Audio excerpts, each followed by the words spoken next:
Hello, everybody, and welcome to the Ask Historians podcast. This is part 2 of our two-part series on the history of arms and armoring in Europe from 1300 to 1500. Last episode kind of gave an overview of how armor was made, prepared, and assembled, from ore to finished piece. Today's episode will focus much more on the people and the guilds that made armoring possible, and just how they did the things they did. We will give you a whirlwind tour throughout European history, focusing on some really interesting and fascinating people and groups. This is an absolutely fascinating topic, and I hope you enjoy listening to it as much as I enjoyed recording it. So without further ado, welcome to the Ask Historians podcast. So now we've talked about how armor was made. Let's get to the actual people who made it. How are they organized? Are there different corporations or guilds that you've been saying? Yeah, so this is something that differs tremendously between the different armoring centers. If we can speak very broadly, in Italy, armorers are not as closely organized around guild lines. There isn't a very powerful guild, though they eventually formed them, but it doesn't define an armorer's work the way it does in other places. Whereas north of the Alps, you see generally fairly strong armoring guilds. You certainly see this in Germany, and you also see this in England with the company of armorers that I mentioned before. And in German cities, the armorers would be generally organized into a guild. Sometimes there would be a separate guild of helm makers, though those guilds generally either die out or are absorbed by the armorers by the end of the 15th century. And then separate entirely, and it stays separate, would be the mail makers. Now, different guilds in German cities largely are organized together.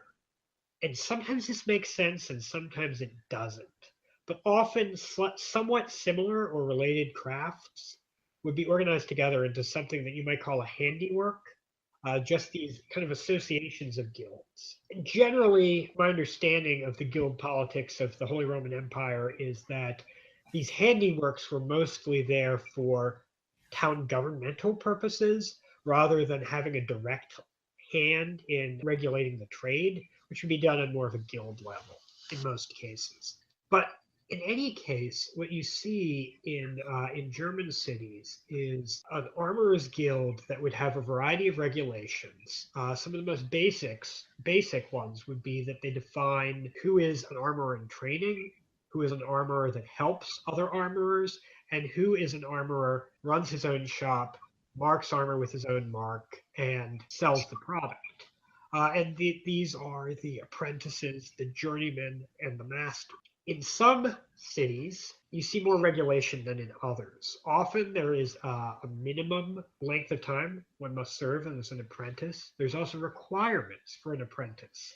A very common, almost universal one is that they must be of legitimate birth and be a citizen of the town. So foreigners and bastards need not apply. You also see in many cases a minimum term for time spent an apprentice, which is to say an armorer in training.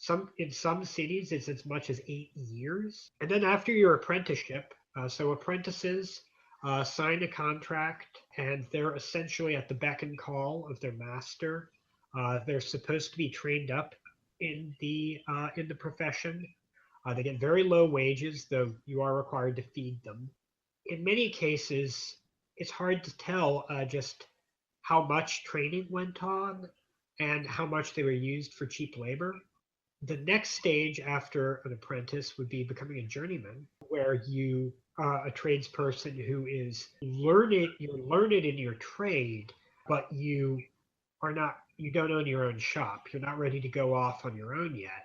And so these journeymen would work for masters for a period of years. They would have their own contracts. And then the theory was, in time, these journeymen would become masters themselves. But if you do the math, you realize that if every apprentice becomes a journeyman and every journeyman becomes a master, there's way too many masters and not enough people to help them out. Mm-hmm. And so what you see is that the system of labor In fact, you get a system where there's many people that are journeymen who never become masters, or there's people that serve apprenticeships. They become journeymen and then they don't have prospect of their own making their own living in their own shop. And this is a problem that some of the guilds and other structures try to deal with. In some cities, in Nuremberg, which we can talk about in detail later, they actually try to solve this problem by restricting the number of journeymen that each master can employ. And the theory with that simply is that if you restrict the size of the shop, then you can make sure that there's enough that the small masters don't get outcompeted by the big masters and get reduced to being journeymen or subcontractors. And so that there's enough to go around for everyone. That's the theory, anyway.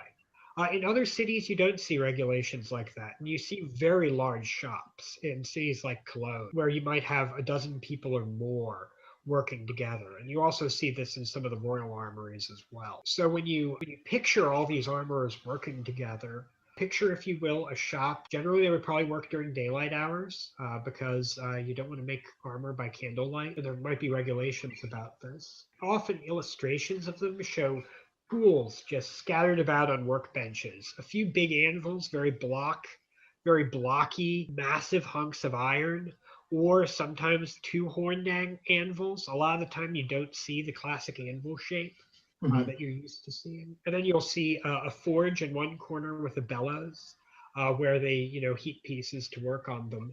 And they would also have to have troughs for heat treatment. And then workbenches with these tools on them, and a lot of different stakes for forming armor on. Just these kind of metal stakes where you would put a piece of armor, like a plate of metal that was going to be a helmet, and you hammer the metal over this stake, and you raise the helmet out of this flat piece of metal from a stake.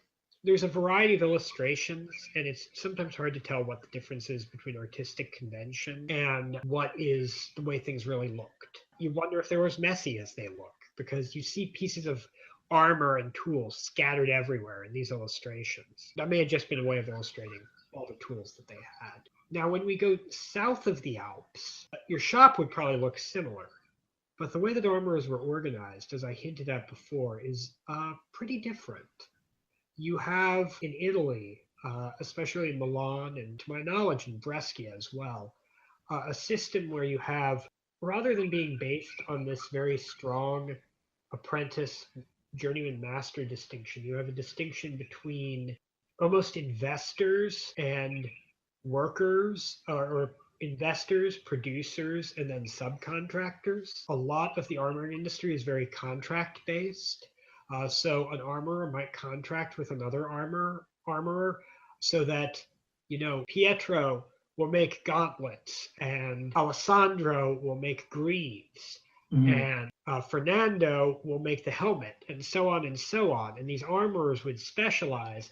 And then whoever was kind of in charge of this operation, whoever was subcontracting out the armor, would have the traversator who would put everything together at the end and sell the finished product.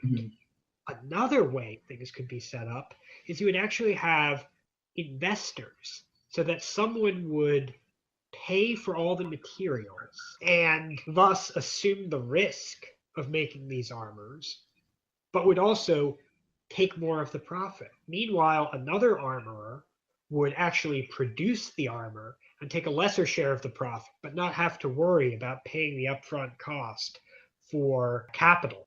And I use that term very deliberately. This is almost a proto-capitalistic system of organizing labor. It's very sophisticated. There's a lot of very sophisticated contracts and different, what we would call today, investment instruments, in a way that's just really fascinating and is rather different than what you get north of the Alps.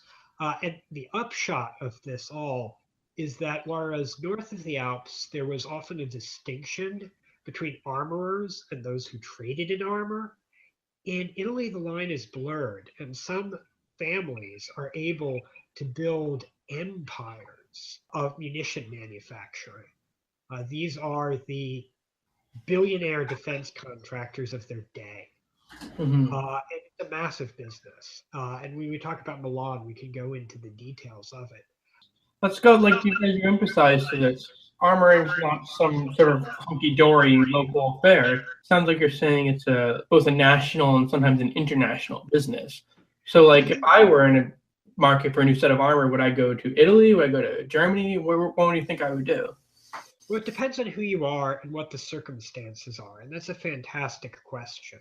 I think one thing to remember is that there are, though today, a lot of the scholarship is about these famous, massive armoring centers that have their pieces in museums. There were many local armoring centers throughout Europe. So that's at the most basic level. I could just rattle off names. Catalunya in Spain, Barcelona, a few other Spanish cities, mostly in Aragon. You also see in France, Lyon, Tours, and then in the Low Countries, you have Tournai, Brussels, Bruges. Then in England, you're primarily actually in England talking about London. And then in Germany, you have armoring centers throughout the Holy Roman Empire in all these different cities. There were Frankfurt armorers, there were armorers in Basel, there were armorers in Strasbourg, there were armorers in little centers of production. However, a lot of these little centers, they're small. You might have a few armorers in a city, and that's all well and good for the everyday local market, selling to local nobility, local gentlemen, or the town militia. But if you want a big order, especially if you're a lord or a city or a king going to war, you really need to look sometimes fairly far afield. And so if you want to go big or go home, you're looking at Nuremberg, you're looking at Cologne, you're looking at Milan or Brescia. So you have these cities that produce just armors by the thousands. The city of Milan was able, in a period of less than a week after the Battle of Maclodia, 1427, to equip armors, to provide armors for 4,000 cavalrymen and 2,000 infantry. And that was just from their stock. That is what Wow. they had on hand. That is the level of production that we're talking about. And you have, as I mentioned, going back to the 13th century, kings ordering armors by the thousands. But this mass market of armor only gets bigger as time goes on until in the 16th century, you have people ordering thousands of breastplates repeatedly in the records, 7,000, 8,000 breastplates and backplates and helmets sold as sets from places like Cologne or Antwerp or Brescia. And so there are these really massive international centers of armoring that have a tremendous reach. Now, the other armoring centers that also have an international reach are some of these very special high-end armorers. And I know of no better way to describe it. Some cities like Landshut and Augsburg, both in Bavaria and Germany, specialize in the best armor. And their armorers, which, when we talk about those cities, we can go into the details of them. Their armorers are some of the greatest armorers that ever lived. These were the armorers to the greatest kings of Europe. Their armors are those glittering masterpieces you see in museums that we were talking about earlier. And then finally, there's the royal armories. And these are something that you see mostly in the 16th century, the royal and the court armories. Before the 16th century, you would have court armorers, but they were more armorers with their own independent operation that were being patronized by a king or a great lord, like the Duke of Burgundy, or the Duke of Brabant, or the Archduke of Tyrol, or the Duke of Milan. So it was almost like the preferred club of an armorer, like paying a little bit extra to go to the pre-flight lounge in your frequent flyers club. You would get first these kings in the 15th century. If you said you are my ducal armorer, you would get first dibs on production. And in turn, you would provide a regular salary to the armorer, and you would also provide raw materials. But in the 15th century, these armorers were still independent and had their own workshops. And the shift you see in the 16th century is you see the growth of truly institutional royal and ducal armories. Maybe the first of its kind is the armory at Innsbruck, founded by Emperor Maximilian, but it's followed by the Greenwich Armory, founded by King Henry VIII, which was just down the river from London and right next to one of Henry's palaces. And then you see an explosion of royal armories and ducal armories in the later 16th century. Honestly, power becomes more centralized by these either great dukes or kings, and that is tied in with the growth of royal power. So those are the last special centers, because these are armories where all the armorers are essentially royal employees. They're employed by the royal household, and they serve at the sufferance of the monarch. They're given regular salaries. All their raw materials are provided for, everything they could want. And many of these armories are self-sufficient as well. They have their own hammer mills, they have their own polishing mills, at least, and they, again, get the raw materials provided for. Take us, you mentioned a bunch of cities like Milan and Nuremberg, Augsburg, Cologne, Brescia. Take us through a tour of like how the armoring trade developed over the course of your research. Well, I think that's something that is really different on a city-by-city basis. If I want to draw an incredibly broad distinction, we see armoring grow and grow and grow through the 14th and the 15th centuries. And probably the armor industry and the number of armorers employed and the quality of their product, honestly, peaks in the early 16th century. This is when armor has the best heat treatment. It's when there are the most armorers with their own workshops. It's a very prosperous industry. And in many of these cities, you see dozens of armorers working at a single time. And this is something that I think we can deal with more in our epilogue. In the later 16th century, you do see a decline. That continues into the 17th century. And by the end of the 17th century, armoring as an independent profession has died out in Europe in most places. But this is really something we should talk about more on a city-by-city level, because each city has its own history. So which city would you like to talk about? Would you want to start with Milan or go to Nuremberg first? I think Milan is probably the one I would pick because it's one of the first cities to develop as a really international center of armoring. As I hinted even in the introduction, there's every sign that Milan was a major exporter of arms and armor even in the 13th century. And it only gets bigger. The thing about Milan to remember is that it has it has this kind of loose organization, this very laissez-faire is too strong a term, but you don't have the strict guild regulations that you do in the German centers.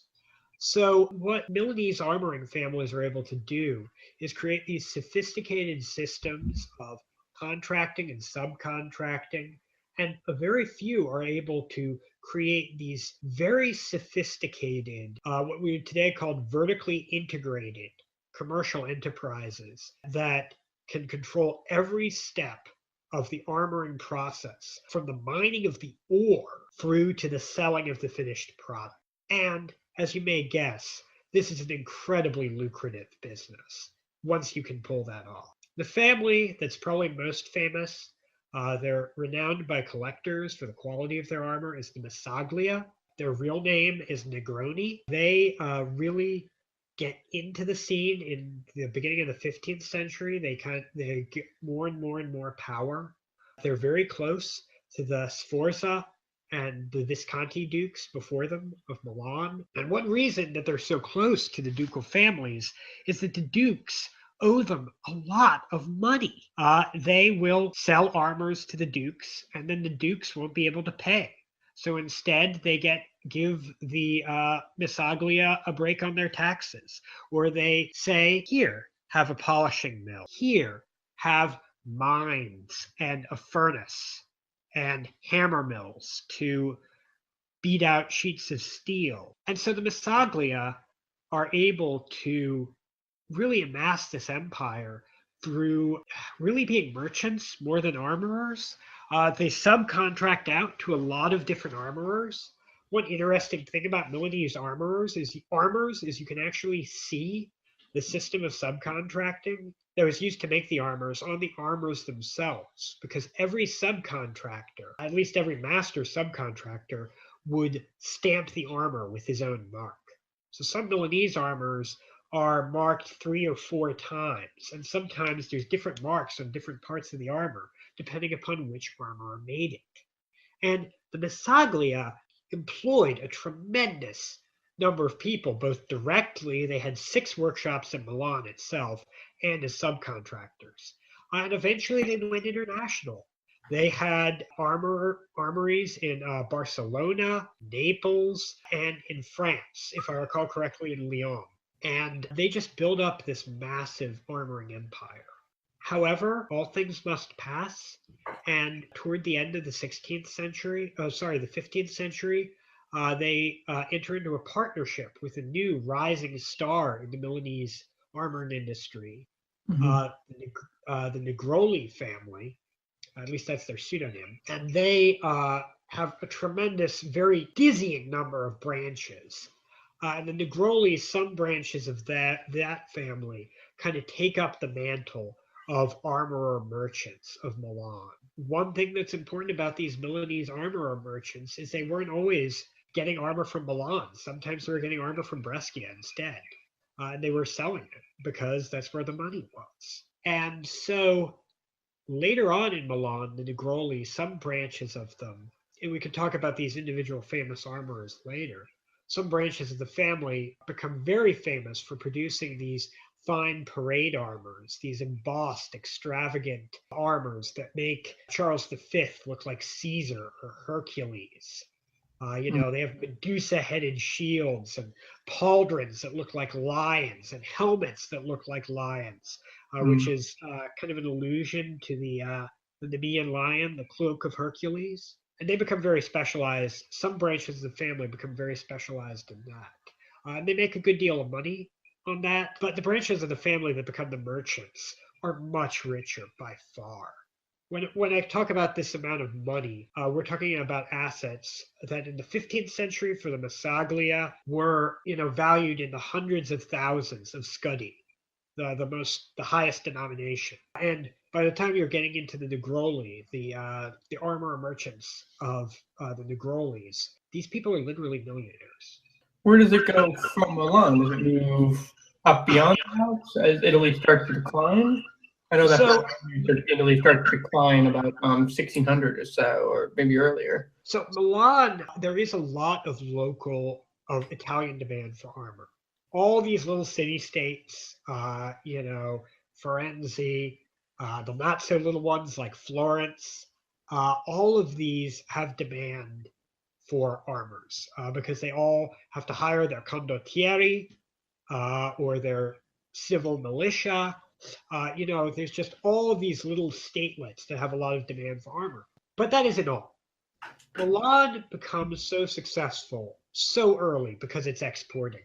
I mentioned, 13th century, late 13th century Milanese merchants selling armor to the King of France through the port of Bruges on the North Sea. Their reach extends very far, very quickly.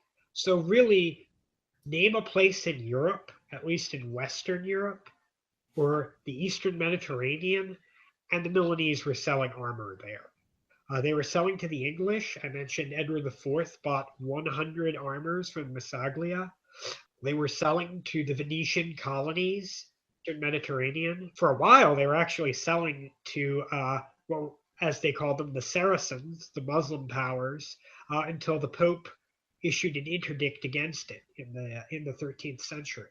There might have still been some smuggling going on there. And the Milanese sell so much armor to so many different people that in some cases, by the time that it's ruled by the Habsburgs, you have the Milanese still selling to the French, who are at war with the Habsburgs.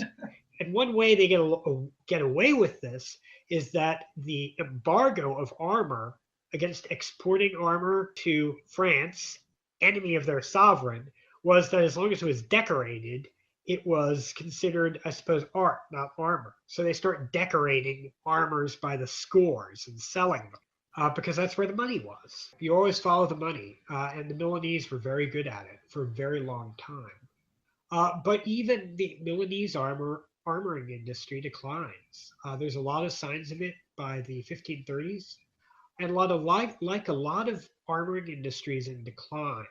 You actually see a renewed emphasis on quality control in the later 16th century in Milan. They actually form essentially guild regulations for the first time. And that's because Milanese armor was renowned not simply because there was a lot of it, but because you could expect it to be of good quality. A lot of Milanese armors are heat treated, at least in the 15th century. And even when they're not heat treated, they fit together right. They're made of decent quality metal. And once you lose that reputation for quality, you can no longer command a premium price. And once you can no longer command a premium price, you're really just racing to the bottom in terms of the market. And as we'll see when we talk about Brescia and Cologne and the areas around Cologne, the bottom for armoring is pretty far down. And that's one problem that a lot of these armorers have, is they have trouble competing in the later 16th century in an industry that is increasingly cut rate and mass produced and whose products are of an inferior quality. Well, yeah. Let's talk about how the move goes more towards German cities. I know. I think you said that Augsburg and Nuremberg also begin to become major centers. Yeah, so Nuremberg is fairly early, and Nuremberg, you'll sometimes, if you read a general history of armor and they talk about guild regulations, they're often talking about Nuremberg, which is confusing because, very technically speaking, Nuremberg does not have an armorer's guild. There's municipal regulations that apply to the armorers, and the town pays for certain things like polishing mills and hammer mills for the armorers, and it controls inspections, but it's not technically a guild.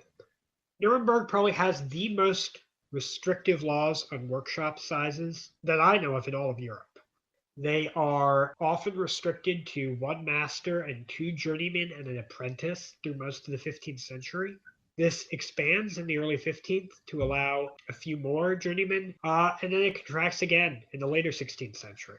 So you're talking about small workshops. Compare these to some of the Milanese or the workshops elsewhere in Germany where there's 12 or more people working together. This is small scale.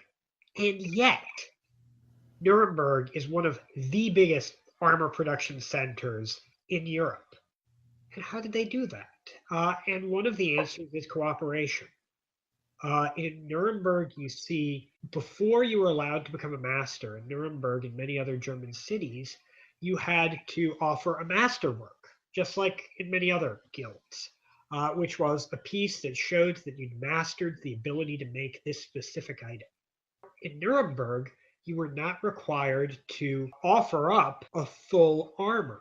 You could offer up just a helmet, or just gauntlets, or just vambraces, or maybe a breastplate, gauntlets, a helmet, and vambraces, but I don't want to touch a leg. And so what they became is specialists. They would make a certain type of armor, and they would collaborate with other masters, and together, these armorers would make full armors.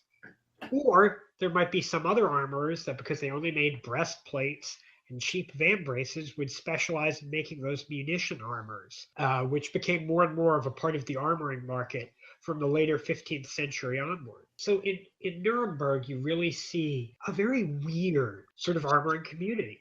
There's very few great dominant masters that just overshadow all their contemporaries the way the Masaglia do. You do see some masters that command premium prices because they do good work, or work that's reputed to be good.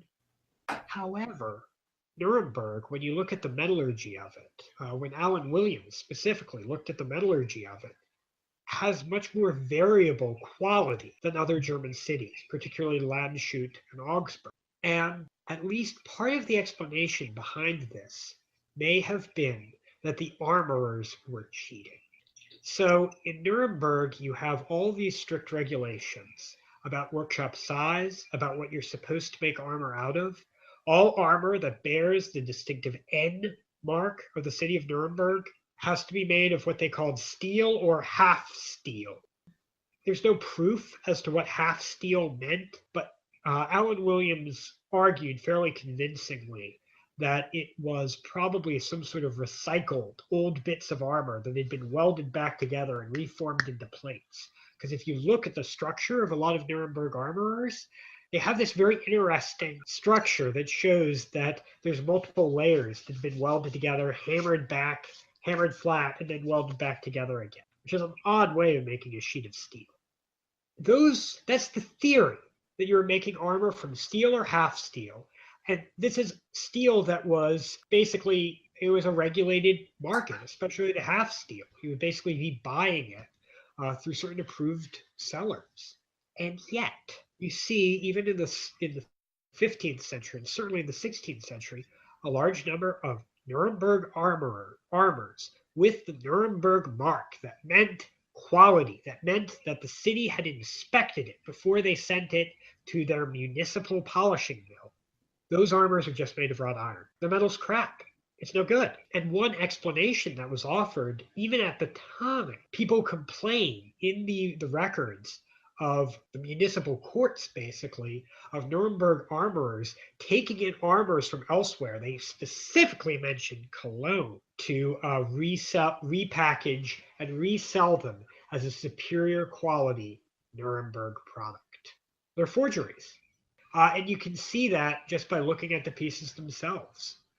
So that's a problem that Nuremberg had that is not unique necessarily, but certainly rather pronounced and is particularly interesting given their weird guild structure.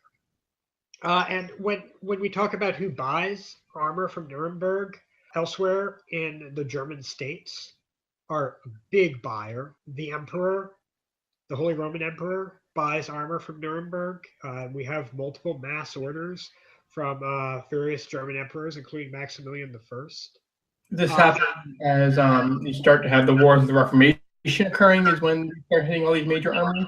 Even before that, in the Italian Wars is when you really start to see things ramp up. And then again, in the Wars of the Reformation, you also see that.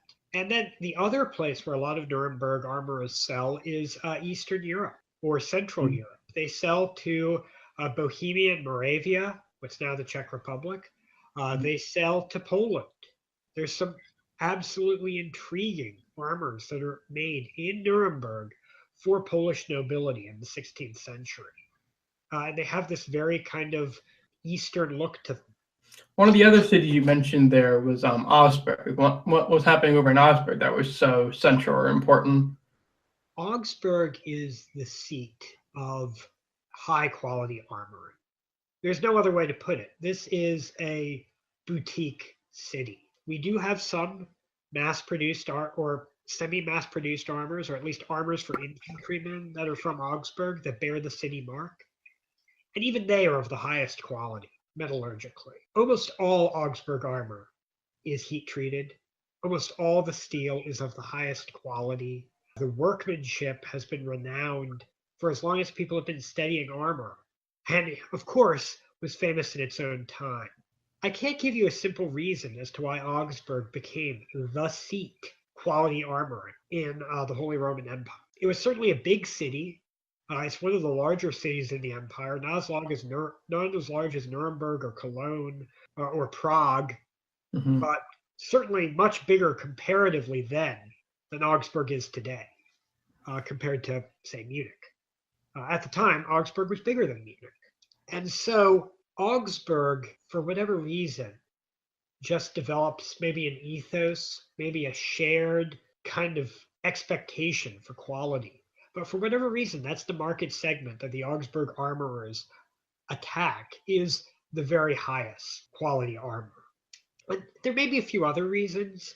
We know that the Augsburg armorers married into a lot of artistic and goldsmithing families.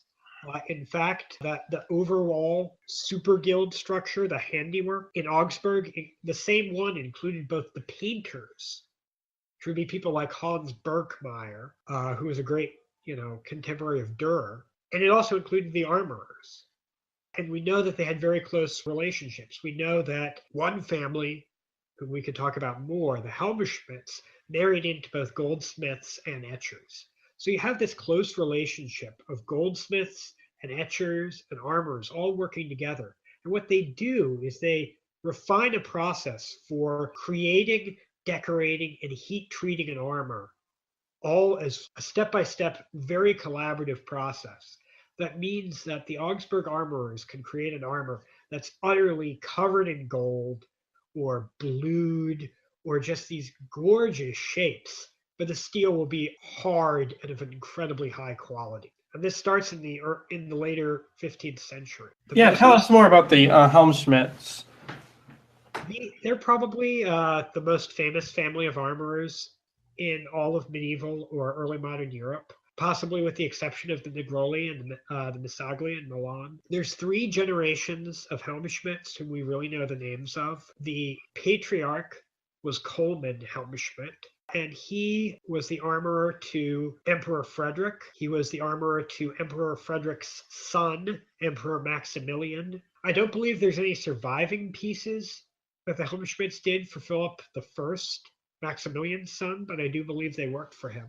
I'm sorry, did I say Coleman? I meant Lorenz. Lorenz Helmschmidt is the patriarch of the family, at least the first one we know. Lorenz works in the 15th through the early 16th century. Then his son, Coleman, is the great armorer first to Emperor Maximilian, who's the grandson, or is the grandfather of Charles V. And Charles V is probably the greatest patron of the Helmschmidt family. He gives the Helmschmidts lavish commissions time and time again. If you go to the armories in Vienna and in Madrid, a lot of the pieces are by the Helmschmidts because that is who Charles V especially preferred above all others, and especially Coleman, who was a few years older than Charles V, but who was really in his prime when Charles V was a young man, getting all these war harnesses made all the time. And then after Coleman, you have Desiderius, who works for Charles V, and he also makes armors for Philip II. So we have 5 generations of Habsburgs, from Emperor Frederick through Philip II of Spain, that are being served by 3 generations of Helmschmidts. Some of the most famous armors in the world among people that study these things are works of the Helmschmidts. The harness that was often attributed to Archduke Sigismund of Tyrol, probably actually commissioned by Emperor Maximilian when he was a young man, is a Helmschmidt piece. Multiple armors of Maximilian I. The KD garniture of Charles V. These are masterpieces, and they're the product of this family. And in addition to the artistic refinement, which connoisseurs have noted, the metallurgy is absolutely superb. The armor is hard, it isn't over-hardened, it's just tremendously high quality, very protective armor. And yet, the Helmschmidts were able to build up wealth and influence. Desiderius, the last of the line, you could kind of tell what social class he is of because he's named after Desiderius Erasmus, the great humanist. These were people that were friends with the great painters of their day. They were their peers and who were on at least speaking terms with the emperor. Obviously not on the same level, but they knew each other. And, Charles V would give Coleman 5,000, I think it was florins, was the denomination of currency, as a bonus for all his work. And they were able to buy up estates and rise to the great council of Augsburg. And yet, all of that, and so much of the prosperity of Augsburg itself, depended upon the patronage of the Habsburg family. Now, so if you have Austria being the premium market and the patronage, Cologne ends up being the mass production center of the empire? Yeah, exactly. And we could get to Cologne in a bit. Just to wrap up with Augsburg, what we really see in Augsburg is the armoring industry in Augsburg declines tremendously almost overnight in historical terms. When Philip II decides that he doesn't like Desiderius Helmschmidt anymore, who is his dad's armorer from his dad's armoring family, he wants to patronize the Großschadels of Landshut. And eventually, the Großschadels are actually elevated to the nobility, even by the Habsburgs. But when Hmm. the Habsburgs move away from patronizing the Helmschmidts, the fortunes of the Helmschmidts decline. They're still fairly well off, but they definitely take a few knocks down in social station. Desiderius works as a secretary for, if I recall correctly, the Duke of Bavaria. But the overall number of armorers in Augsburg declines from 22 around the middle of the 15th century to in the third quarter of the 15th century, sorry, the 16th century, it declines to 7 families, Wow. 7 master armorers. So that's a reduction of 2/3.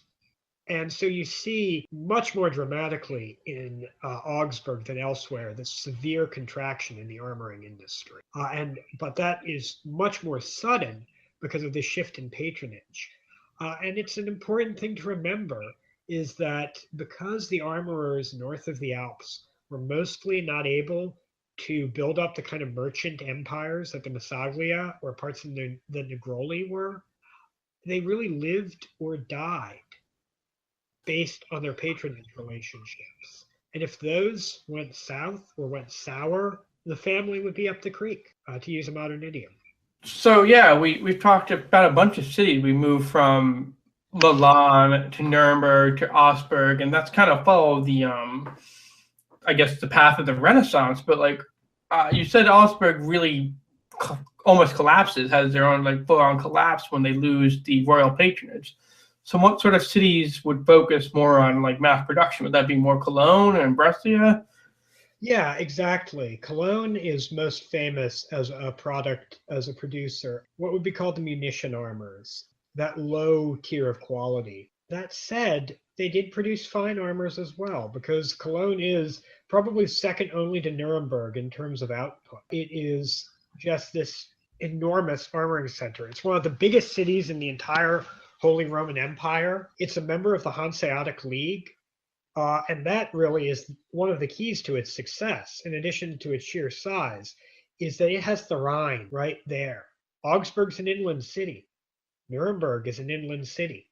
Cologne, on the other hand, is on the middle Rhine, or the lower Rhine almost. And so you have this tremendous trade route running right down to the North Sea and beyond. And so the armorers of Cologne, who really get their start very early into the 14th century, are able to build up all these clients really throughout anywhere where the Hanseatic merchants trade. And the Hanseatic League, extends from, if you include places where they just have trading houses, extends from London or other British ports all the way to Tallinn in modern day Estonia. This is essentially the entire North Sea and Black Sea coast, plus Scandinavia. Now, I don't have good documentation for armors from Cologne in all of those places. We do know that, especially in the later 16th century, the English were buying a large number of armors from Cologne. But if you look at the trade network, you can at least see a large number of potential clients. And so, perhaps because there's this vast trade network, they really start focusing on the mid to low end. Now, just to kind of back up a little bit, if we could characterize the cities we've talked about so far, Milan focuses on the medium to high end, everything from semi-mass produced mid-level armors for your common man at arms, your local squire or your retainer of a king, up through the high end, which they also do.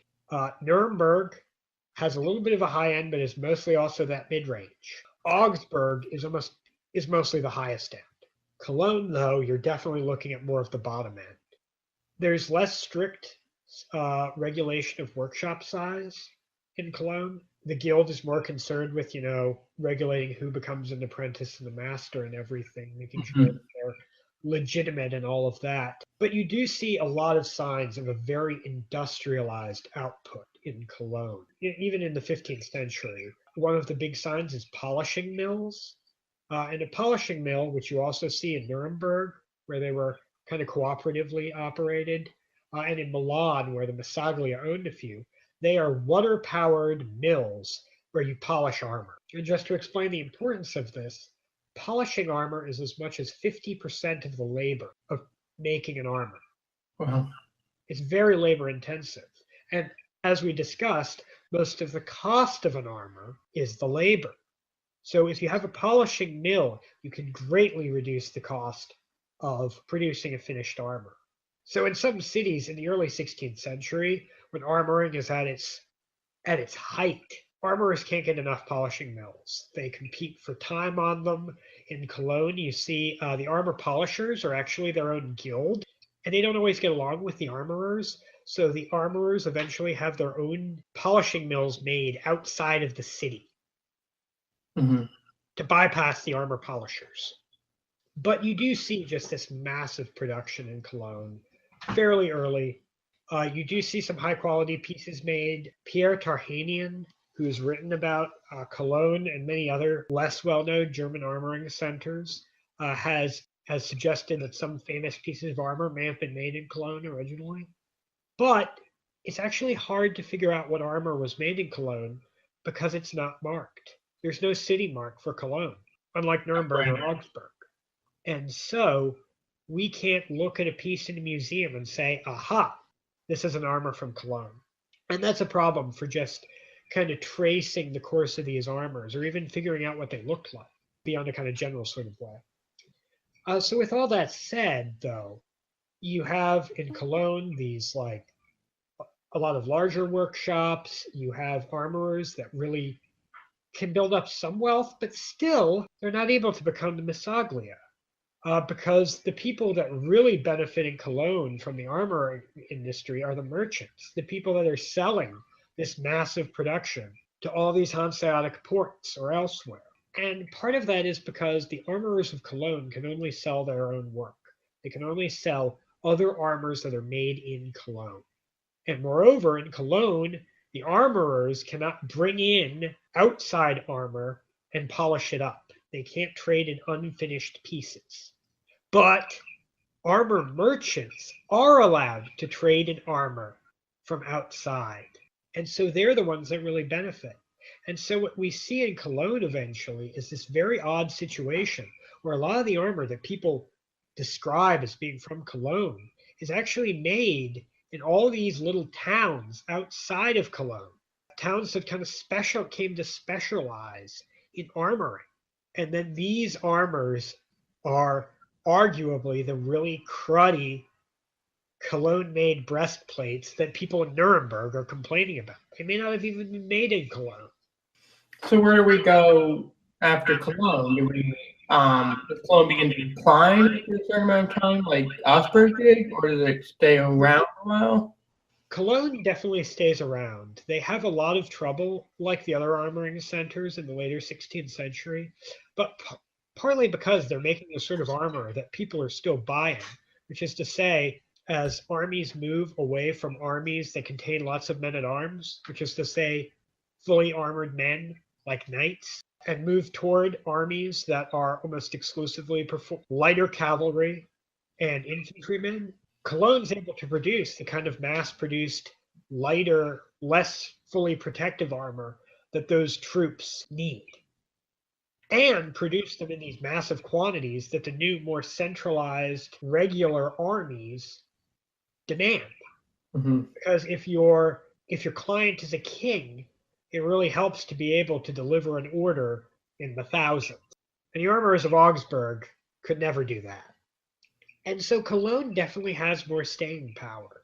Their armorers continue to operate. They actually pick up a bit during the 30 Years' War in the 17th century and only decline rather late into the Wow. 16th century. Yeah, they're kind of an example of how if an armoring center can change with the demanding changes of the market, there will be a decline, and especially even Cologne has to deal with competition from elsewhere. But at least that armoring region around Cologne remains important until armor stops being worn. Or So stops being when we worn in stop great seeing quantity. armor being worn, I think there's one other city you mentioned was Brescia as being the beginning and the end of armoring in a sort of sense. Yeah, Brescia and Cologne, I'm kind of using them as an illustration of the transition in the later 16th century toward more mass-produced armor. And in some ways, this is just to kind of serve the chronological narrative, because both Cologne and Brescia start producing armor, Brescia at least by the 15th century. It is actually already quite a producer of armor in the 15th century. It's already Milan's biggest competitor. Unlike Milan, it isn't independent, but also unlike Milan, it isn't eventually invaded by the Habsburgs and the French and the Habsburgs. Instead, it is owned by the Republic of Venice.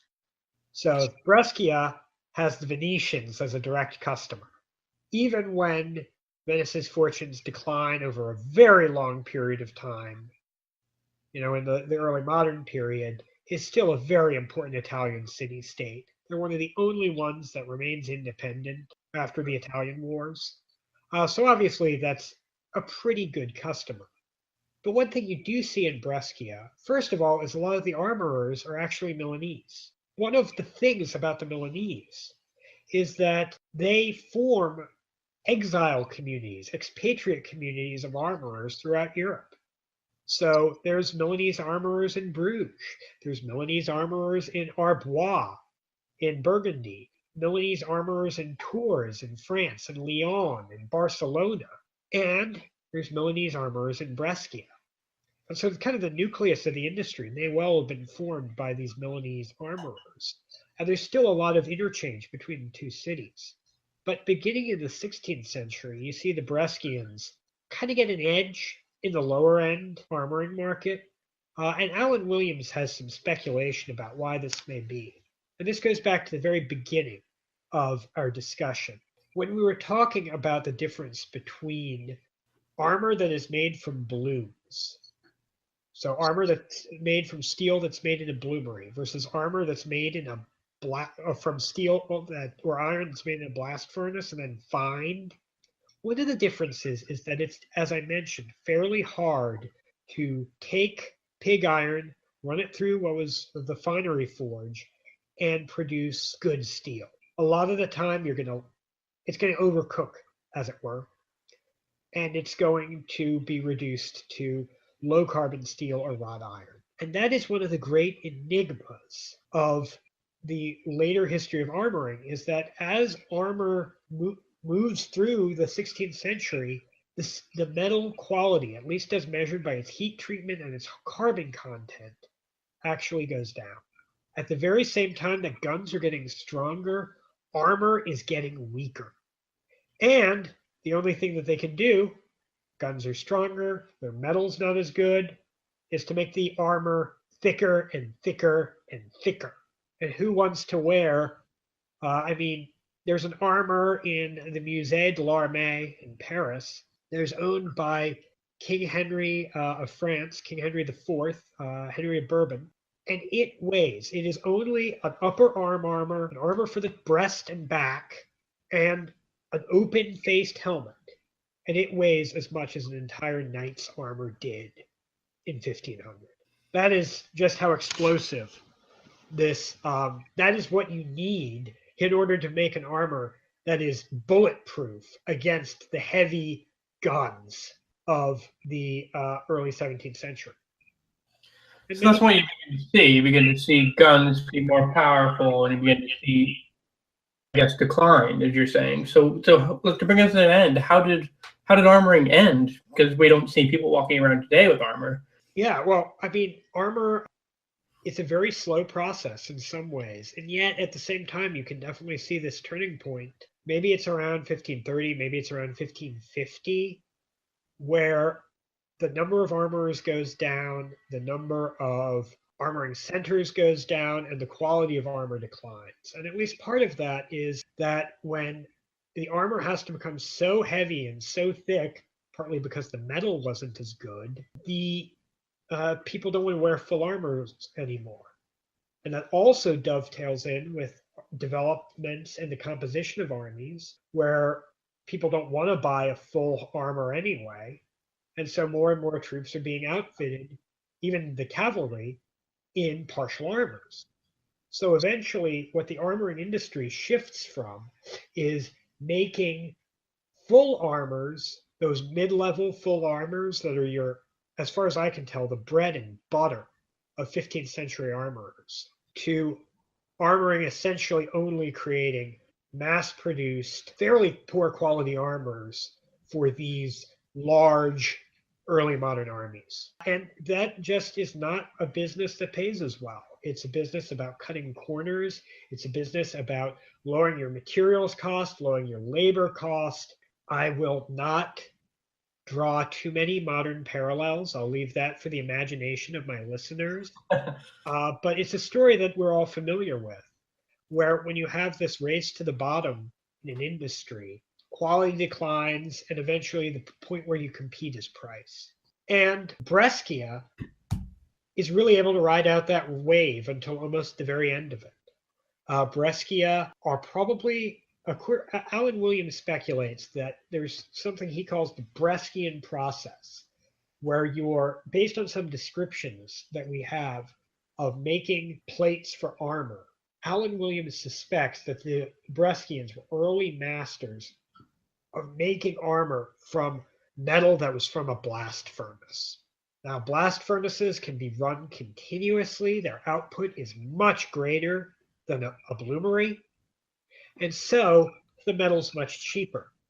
And after you fine it, the metal can be used to make armor. But because it's been fined, because it's had its carbon content reduced probably too much, that armor is lower carbon, it cannot be heat treated, and it's softer. And there you see that vicious cycle where the metal becomes softer, the guns become stronger, the armor becomes thicker, and no one wants to wear it. So that's the end, really the end of the armoring industry. That's eventually the direction that it goes, but it's a very long process. Brescia continues to produce armor into the late 16th century. There's some very specific armories, like the arsenal in Graz in Austria continues to produce armor for almost to the end of the 17th century. The London Company of Armorers, through a strange fluke of fate, continues existence into the 19th century. Making armor in the Tower of London and making armor for parades and all sorts of other stuff. So that brings us really probably to the end of our podcast. I'd have to say very much thank you for giving us a very comprehensive history of the armor industry, and thank you very much for joining us today. Oh, certainly. And in all honesty, there's a lot more that I could say.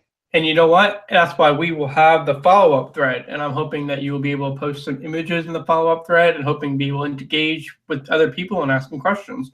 So please come and join us on the follow-up thread on Ask Historians. Thank you very much, WARitter. Thank you so much. You've been listening to the Ask Historians podcast. For more history like this, visit us at reddit.com/r/AskHistorians and ask over 100 historians and enthusiasts anything you wanted to know in history. Find us on Twitter as @AskHistorians and subscribe to the show on iTunes. Or visit askhistorians.libsyn.com.